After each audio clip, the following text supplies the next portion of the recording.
ఒక త్రిభుజం యొక్క ఎత్తు దాని భూమిలో 8/9 వంతు ఉన్నది.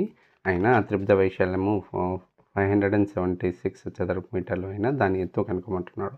ఇక్కడ మనకి ఏమి ఇచ్చినాడు, దాని ఎత్తు దాని భూమిలో 8/9 వంతులు ఉంది. అంటే h is equals to 8/9 times of base. From this we can take the ratio of h by b. అంటే హైట్కి బేస్కి మధ్య నిష్పత్తి 8/9 ఉంది.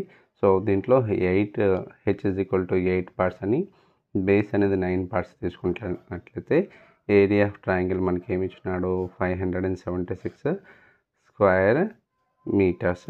So half into base value we can take as a 9x and height 8x, that is equals to 576. 2 1 the 2 4 the, so this is 36x square gives you 576. From this x square is equal to 576 by 36.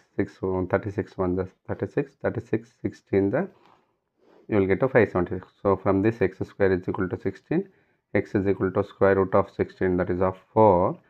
మనం కనుక్కోవాల్సిందంటే height కనుక్కోమన్నాడు.